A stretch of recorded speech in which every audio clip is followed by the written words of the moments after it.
YouTube, what is good with y'all niggas? It is Bad from Bad Gallery, bro. Y'all should go check out my Twitch. I am live whenever the sun is down, Eastern Standard Time, because we are fasting. Iftar.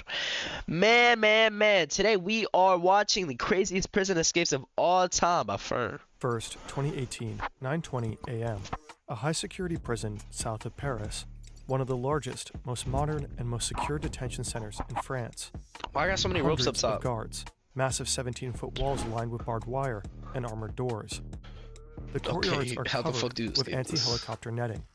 On all 4 watchtowers, snipers with assault rifles stand at the ready. In Snipers? solitary confinement cell 207, inmate number 00-10189 waits to be escorted to a visiting room. He is the most heavily guarded prisoner in the country. He was involved in at least 30 robberies, some including hostages, one involving a cash in transit heist that led to the death of a police officer. Twice, he slipped away from the police right at the scene of the crime.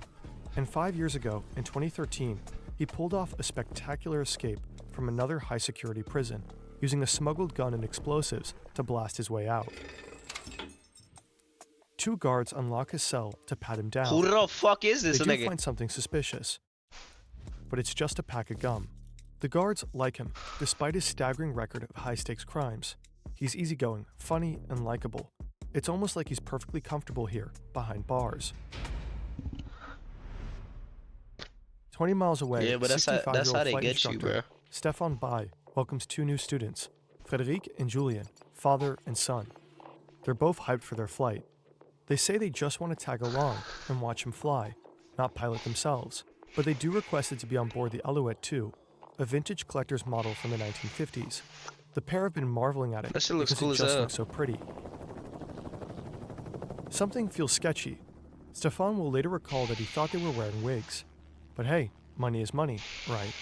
They pay 500 euros in cash up front. Back in jail, the prisoner is escorted to the visitors block for high-risk inmates. Oh, It's situated as far away from the prison What? entrance as possible. Prison management has been on edge for a while, noticing a change in the inmate's behavior. He's received more visits and seemed to be sending coded messages during phone calls. His casual vibe with the guards could be a tactic to extract useful intel. A couple of days ago, a drone was spotted scouting the facility from above. what?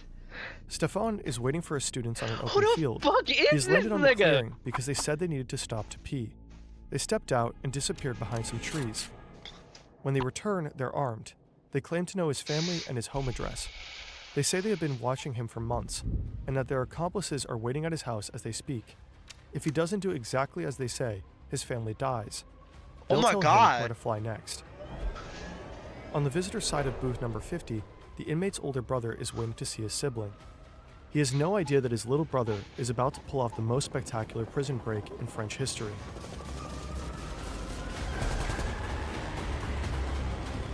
What the fuck?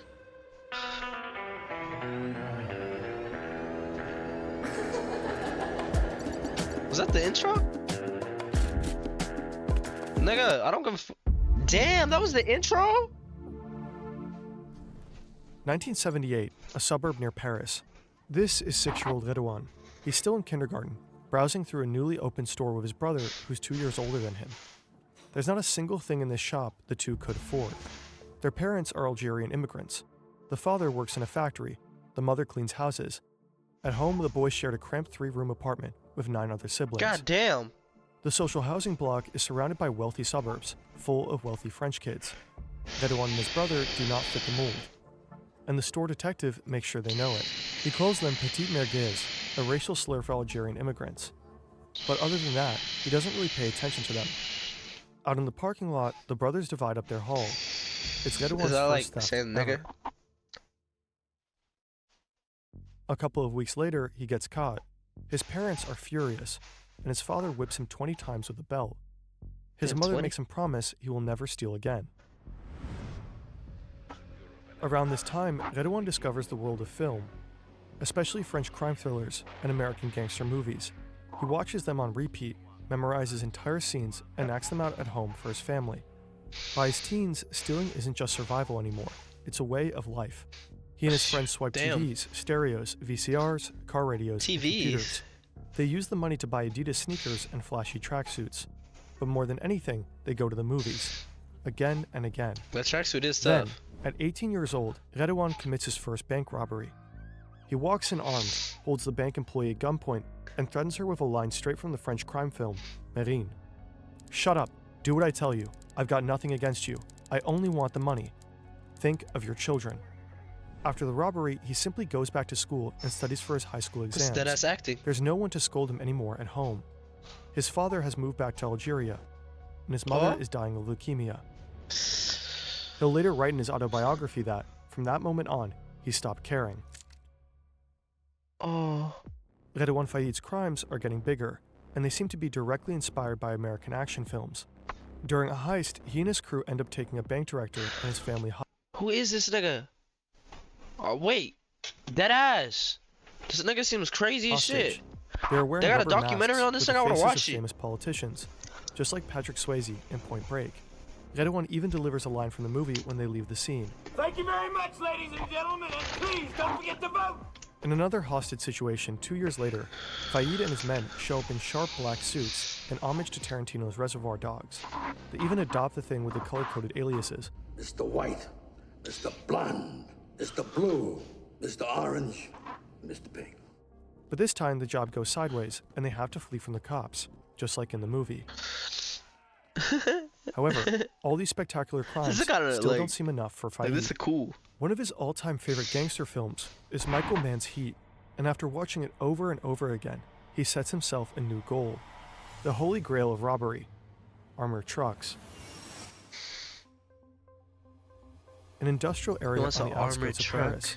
Faïd is behind the wheel of a Renault. He spots his target, a 6-ton armored truck with 3 armed guards inside, 6 ton. and slams his car straight into it. Within seconds, 2 more cars appear, blocking the truck from the front and back. 5 minutes. Okay, whoa. I promise you. 6 ton? Chat, I don't think y'all realize how big 6 tons are. 6 tons is not. This small puny ass car is not even 1 ton. An elephant is 1 ton. 6 tons? And hockey masks jump out, Am I AK-47s in tweaking? hand, just like in the movie Heat. They surround the truck, moving fast. One of them slaps an explosive-looking package onto the windshield. The guards step out and surrender. Faïd and his crew start emptying the truck, but there's a problem. It's simply too much cash. Moving the money out takes way too long. After just 3 minutes, police are on the scene. Gunfire erupts. Faïd takes a bullet to the shoulder. He does Damn. manage to escape with his crew, but Get he has outta lost there. blood on the crime scene. Ooh, you're cooked. Now the police have his DNA Yeah, and you're start to cooked. investigate his Yeah, identity. you're cooked. And if they catch him, he's looking at 15 years behind bars. Bro, they're gonna catch you, bro. I'll be taking criminal justice, bro. I Stefan know how Bai that and his shit 2 is. captors land for a second time. The hijackers have 2 more men waiting on the ground. They haul large black duffel bags into the helicopter. One of them climbs in, all dressed in black, hood pulled over his head. Stefan is held at gunpoint the entire time. Now he is ordered to take off again. He flips the ignition switches and presses the starter, but nothing happens. The kidnappers think he's trying to outsmart them and start freaking out. They beat and threaten him. If he doesn't do as they say, his family dies. Stefan manages to convince them that he really needs to step out to check the wiring. Finally, the engine roars back to life. They take off again. What the fuck? The hijackers are well prepared. The duffel bags are packed with tear gas, smoke grenades, masks, Tear gas. AK-47s, and an angle grinder. Where are these niggas And getting so this the shit heli from? thunders towards the high-security prison, where Redouane Faïd is sitting calmly in visiting room 50, chatting away with his older brother. Hands down, this really is the kind of stuff you'd expect in a Hollywood blockbuster. But say you're in the Yes. US and can't stream this French crime thriller due to geo-restrictions. Enter CyberGhost VPN. Yeah, With servers crazy in ass more ad. than 100 countries. I got hit with a fucking ad. 20 years earlier, the Movenpick Hotel in Basel. An employee enters a room to prepare for the next guest. She has no idea she is not alone. Redouane Faïd has been hiding there for over 3 hours. Outside, God the police damn, are bro. searching for him across the entire city. A few hours earlier, Faïd was arrested on a train heading from Germany to France. German federal police took him into custody. He had been hiding abroad for months. But when the officers escort him off the train, he manages to break free. He runs straight across the tracks to shake the cops. a train roars in and blocks the officers from following. Oh. And then he's He gone? jumps several meters down and twists his ankle, so now he's limping. Somehow he makes it to the back entrance of the Movenpick Hotel and sneaks inside. He finds several open doors, since the cleaning staff are still working. Oh my god. He needs to get out of here somehow. He thinks about calling a contact in Strasbourg, but he doesn't have a phone. So what now? There's a Oh my payphone right outside the God. hotel, but he also doesn't have any coins. He calmly approaches the receptionist to ask if she can give him some change for a bill. She places the coins in front of him, which leads to another problem. His hands are still cuffed. What if she notices and calls the police? Fayed keeps it cool, acts like he's casually reading a promo poster behind the desk. The moment the receptionist turns away, he quickly scoops up the coins. The first call fails, Oh. and he disappears onto the hotel rooftop The to hell? hide for a couple This of nigga hours. got critical thinking on a He tries hundred. again, turns around, and finds himself surrounded by 20 police officers. Damn. You are not getting away with this. The next day, Fayed is at the hospital with 2 officers to have his ankle checked. He seems to be in serious pain, but that's just an act. In a fraction of a second, he drops his crutches and snatches a gun from one of the officers. He trained in Krav Maga during his time in Israel, a super efficient military combat technique designed for fast defense and brutal disarmament. Before the second officer can react, Fayed drives his elbow into his face. The officer Damn. drops, and Fayed takes his gun too. Then he Shoots that runs nigga? as fast as he can for the second time in 24 hours. You would think a guy like that would be watched extra closely in jail. At 11:18 a.m., this prison guard hears a strange noise. A low hum or buzzing sound coming from outside. To her, it sounds like a leaf blower. Weird, she thinks. That's a whole The ass gardeners are not supposed helicopter. to work on Sundays. Well, it's not a leaf blower. But the facility is prepared for this. This sentinel receives an urgent order over the radio, unseal. Oh yeah, they The got same thing sniper happens at towers other and watchtowers. helicopter thingies. Each one is equipped with a special case. The guard has to break the seal to open it. Inside is an HK G36 assault rifle. He grabs it and takes aim. The helicopter just keeps descending. The prison yards are covered with anti-helicopter netting. Flying in here would be a suicide mission. But this is not a random helicopter. It's a 60-year-old vintage model, just small enough to slip through this unsecured gap Aw. in the last one of the prison yards. Also, this is not a regular landing. In fact, they're not touching down at all. Redouane Fayed must have known somehow that prison guards are not allowed to shoot at a flying helicopter. There's a proper protocol for this. And maybe he also knew that Stéphane Baye is one of the few pilots in all of France who are skilled enough to pull this off. To Oh keep my this specific type God. of vintage heli steady enough while hovering above the ground. Investigators will later discover that Fayed had been writing letters to Stéphane's stepdaughter for 2 entire years. And this friendship was not Fayed's only connection to the outside world, because at this point, Redouane Fayed was already a star.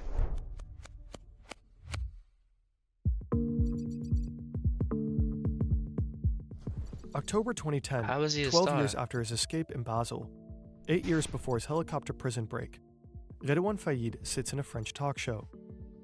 Gangster, braqueur, voyou, voleur, appelez ça comme vous voulez, il revendique à peu près tous That's ces him. mots-là. Bonjour Redouane Faïd. Bonjour. Les banques, vous en avez braqué combien en tout? Alors, officiellement, j'en ai braqué qu'une, hein, puisque j'étais condamné que pour une banque. On m'a soupçonné d'en avoir braqué une trentaine, hein, mais bon, ça, c'est que des dires et des racontards. He's a welcome guest at the time, a bit of a sensation even. Redouane Fayed has written a book about his cinematic crimes, so I now he's wanna making the rounds watch- on I French wanna TV read to that. promote it. But I'm C'est not. terrible de dire ça, mais le cinéma a été pour moi un mode d'emploi pour braquer. Et on voyait ça un petit peu, l'attaque de fourgon blindé en ligne de mire. Pourquoi? Parce que quand tu attaques un fourgon blindé, c'est le top des tops. The caption on screen There's no way reads, they "Former give this gangster." criminal Well, this not so long much ago, he was anything but. In late 1998, screen time. 3 months after his escape in Basel, Fayed was caught and sentenced to 18 years in jail for armed robbery. He was granted parole for good behavior after just under 9 years. Now he presents himself as a changed man, as someone who has learned his lesson. La vie de bandit, c'est que de la vie de merde. Vous savez, vous faites souffrir tout le monde.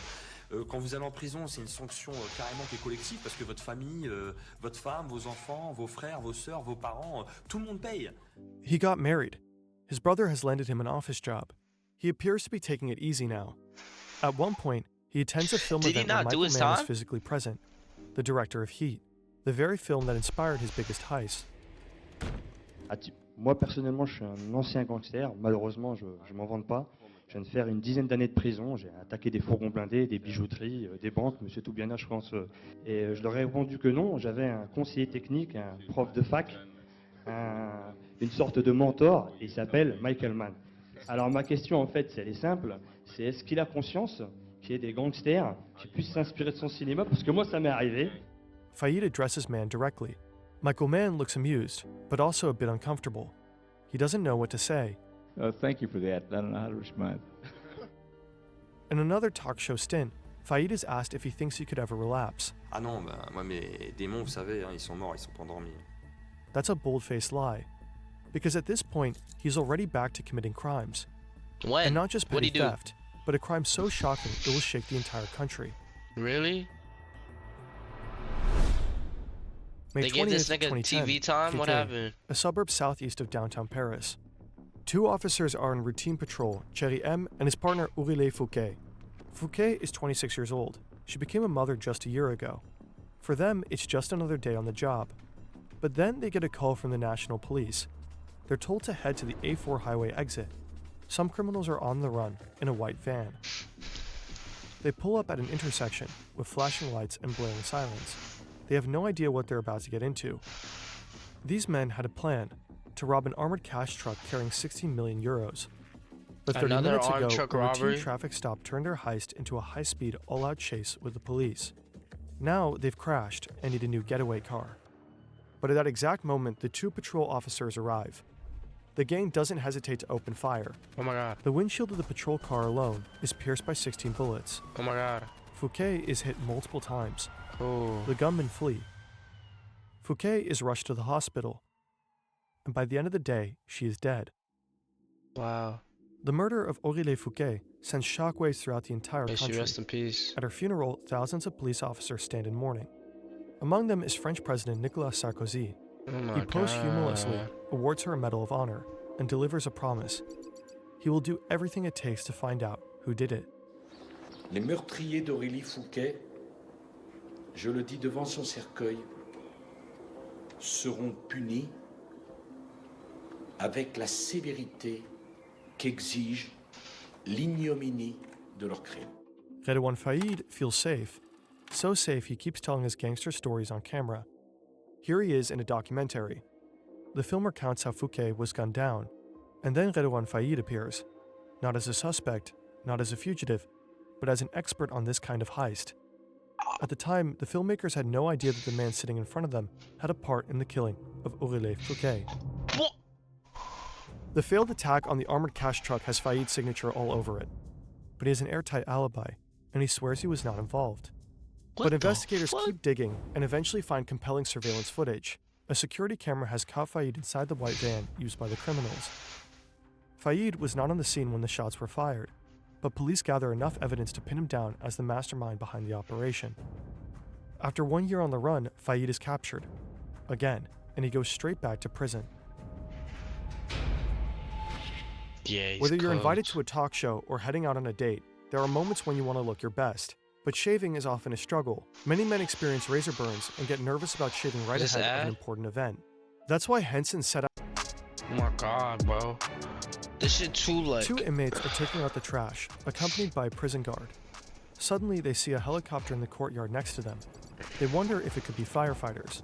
The unarmed warden bolts into a nearby office, hiding behind bulletproof glass. Meanwhile, the two prisoners are about to witness Redouane Faïd's spectacular prison escape up close. One of the three men stays with Stefan, the pilot, and continues to press a gun to his head. The other two jump out. They are masked and wearing bulletproof vests beneath their clothes. Each of them carries an AK-47. They've just landed in the honored courtyard. Prisoners do not have access here. It's only used when inmates enter or leave the facility. That's why nobody thought anti-helicopter cables were needed here. The man in green runs towards a reinforced white door. He carries an angle grinder with a 14-inch 35cm blade. His partner sets off 3 smoke grenades, releasing thick white smoke. The helicopter's spinning blades churn it into a roaring chaos until the entire courtyard is engulfed. A Oh my complete whiteout. god. The sound of the cutting angle screeches through the entire prison. Faïd knows what that means. It's time. By now, it's clear to everyone that nobody here is blowing leaves. This The nigga's blade of the free. grinder slices through the lock and doors. Clean, precise. 40 seconds is all it takes. The man in green can just push the door open and step inside. The guards slowly realize what's happening, but they're not carrying firearms and are unable to interfere. Why aren't they One of carrying them sticks to firearms? protocol and calls the Civil Aviation Authority. They don't understand what's happening. Another calls the standard line for police emergencies and gets put on hold. A third contacts the local police, but the officer on the other end thinks it's a prank. The sentinels What? on the 4 watchtowers are the This only is ones carrying not- firearms, but they can't see the helicopter because their view is blocked by other buildings. And they're not allowed to fire at a flying aircraft anyway. Total, utter chaos. By now, Fayid's brother knows exactly what's going on. He's furious. He thought his brother was ready to change. And now this, another escape. He just can't help himself. Fayid's accomplice has already cut his way through several locks. And now he has reached the door to visiting room 50, where Redouane Fayid is waiting. The angle grinder slices through the metal. The door is open. Fayid has been waiting for this. He storms out and rushes down a long corridor, followed by the man in green. Yeah. His brother is left behind, frozen and stunned. At 11:28 a.m., Redouane Fayid steps into the prison courtyard. 10 minutes after the helicopter got there, he sees the 2 inmates that have taken out the trash, brings his right hand to his temple, and gives them an Air Force salute. Then he climbs into the helicopter. Dozens Yeah, of inmates that's stand some real pressed nigga against shit. the bars of their cells to watch. As the helicopter lifts off, the entire prison erupts into applause. It's almost like a movie scene. That's some real nigga shit. I would never be able to. Gangster who broke out of jail by hijacking a helicopter. A notorious gangster is on the run Criminal again. who is a big movie fan. He has broken out of prison twice And now. you can just about make out the helicopter flying off into the With help of distance. multiple armed men It's who crazy. hijacked a helicopter. which picked up Redouane Fayid from within the prison grounds. The news of Redouane Fayid's prison break spreads across the world. He was Why already have I not famous, heard this? a TV figure, the center of a cult-like hype. But this is a whole new level. A well-known French actress writes on social media, "Bravo, Redouane Fayid. All of France is with you." The French police declare him the country's most wanted man. 3 months later, the authorities track him down. Hiding in an apartment in his hometown, Creil, he's been disguising himself under a burqa during public outings. When What? he finally stands trial in 2020, Why don't you authorities move take to, like, extreme security Mexico? measures, including a no-fly zone above the courthouse. Oh my god. The court cites a psychiatric assessment describing him He's as a social cooked. predator and gifted at manipulation. He's cooked. He uses his charm and intelligence to control others and get what he wants. Fayid himself says that for him, it was always about the adrenaline. He says he is addicted to it and calls himself a sick man. His Hollywood-style heists made headlines worldwide, but he also made his family suffer, traumatized hostages, and caused the death of a 26-year-old police officer. Wow. Fayid stood 2 separate trials. For his heists, his role in Henri Fouquet's death, and his 2 escapes from prison. He was sentenced to a total of 39 years in jail. His lawyer says he's been held in solitary confinement since 2019. Only He's strip searched 39? up to 5 times a day at random intervals. At least 4 guards escort him to each and every one of his phone calls. And even then, his hands have to remain in shackles. Fayid himself says he feels like he's been buried alive. His earliest possible release date is 2060. He would be 88 years old by then. That doesn't even matter, bro. You should have life. I'm tweaking. You should have life. Real shit, bro. This nigga a gangster, bro. Real shit. Oh my god. Nigga about. What the fuck? Hey, man. I guess that's how the cookie crumbles. Like, what? Hey, man. Go check me out, Bad Gallery. That's crazy. That's how you escape a fucking prison.